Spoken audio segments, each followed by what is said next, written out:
বিসমিল্লাহির রহমানির রহিম। প্রিয় দেশবাসী, আসসালামু আলাইকুম।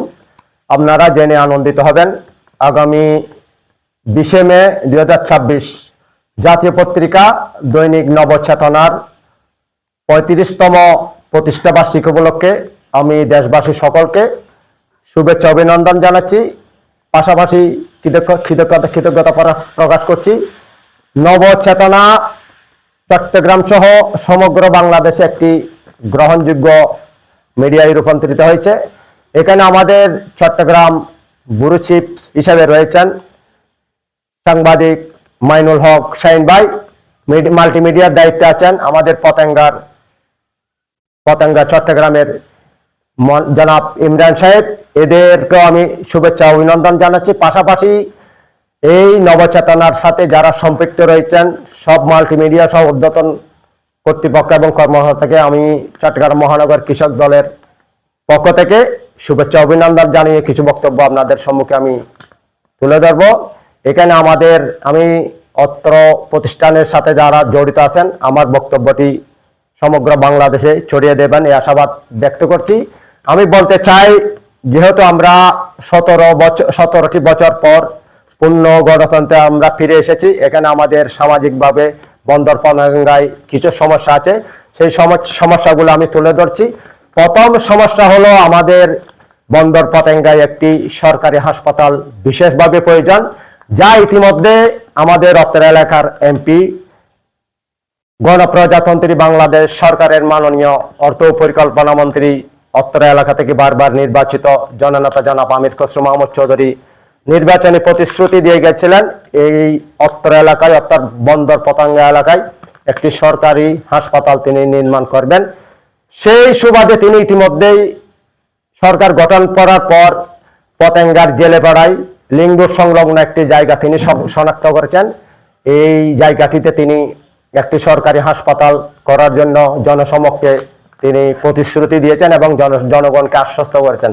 পাশাপাশি আরো কিছু সমস্যা আছে, সেটা হচ্ছে যে সমস্যাটি এখন আমাদেরকে রীতিমতো ফেস করতে হচ্ছে, যে সমস্যার কারণে আমাদের ঘন্টার পর ঘন্টা গাড়িতে সময় চলে যাচ্ছে, আমরা সময় মতো আমরা গন্তব্যে পৌঁছতে পারছি না। সেটি হচ্ছে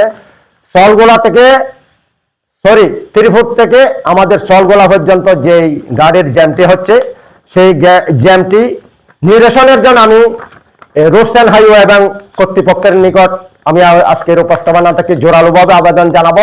এর আগেও আমি অনেকবার এটা নিয়ে আমার নিজস্ব পেজ থেকে আমি বলেছি, এবার আমি মিডিয়ার মাধ্যমে আবারও জানান দিচ্ছি।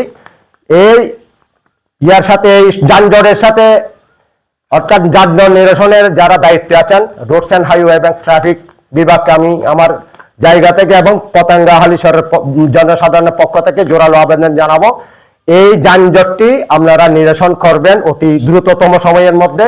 পাশাপাশি এই ত্রিফুট থেকে চলগোলা পর্যন্ত রাস্তাটির অবস্থা খুবই করুণ অবস্থা।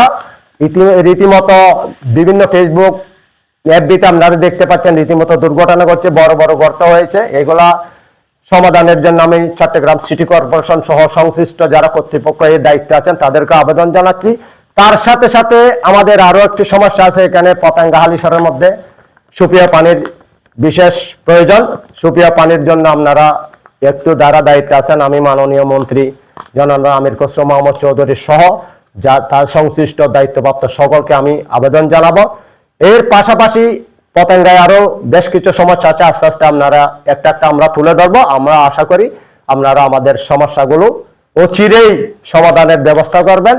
এবং পরিশেষে আমি পতেঙ্গা থেকে আমি জানাতে চাই, পতেঙ্গা হালিশহরের জনসাধারণের পক্ষ থেকে দৈনিক নবচেতনার আগামী 20 মে 2026 কেন্দ্রীয় তাদের যে কর্মসূচি, সেই কর্মসূচি অর্থাৎ প্রতিষ্ঠা বার্ষিকী সফলতা কামনা করে অত্র নবচেতনার সাথে সংশ্লিষ্ট সকল শ্রেণীর কর্মকর্তা এবং কর্মচারী বৃন্দকে আমি আমার জায়গা থেকে শুভেচ্ছা অভিনন্দন জানিয়ে আজকের মতো এখানে শেষ করছি। সবাইকে ধন্যবাদ। দৈনিক নবচেতনা জিন্দাবাদ। ওমা তৌফিক ইল্লা বিল্লাহ। আসসালামু আলাইকুম।